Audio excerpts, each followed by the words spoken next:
Well, God bless the Commonwealth of Virginia. Jake says hi. The only thing we're missing is jackasses. You got more than one in Richmond. I want to tell you a story. A story about a friend of mine, a woman named Darkness and Light.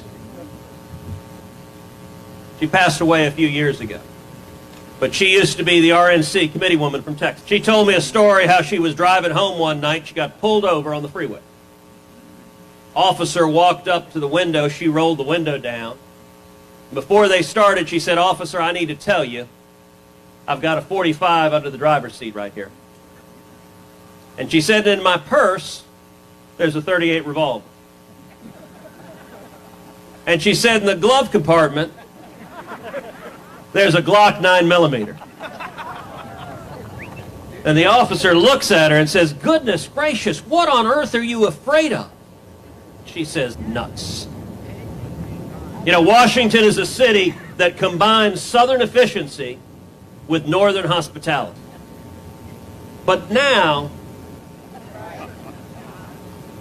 Joe Biden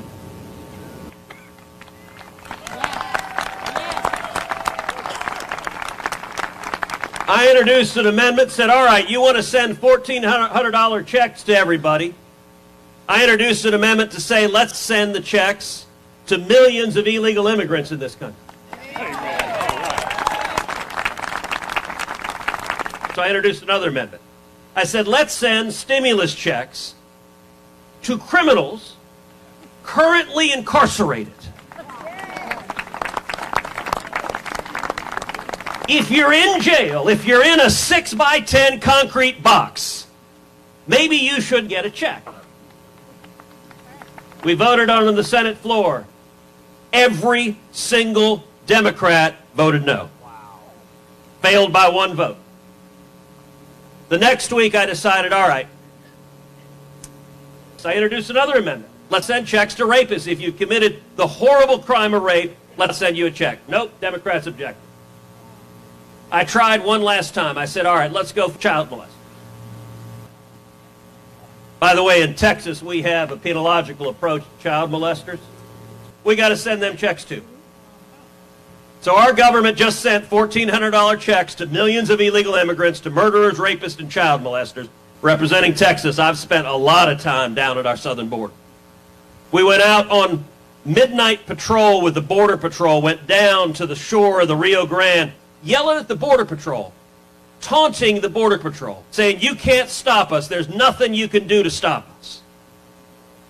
The next day, 1,000 people, over 4,200 kids, little boys and little girls, lined up side by side, lying on the floor. There are no cots, no beds, no mattresses.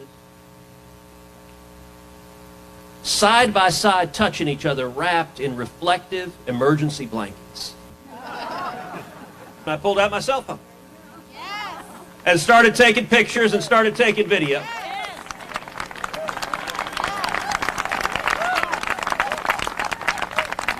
We love you. There is a massive surge of Canucks coming south.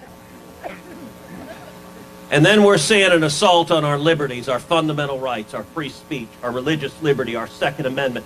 Every one of our rights is under assault as they are wanting to pack blood-sucking fiends. And that's your next governor, Glenn Youngkin.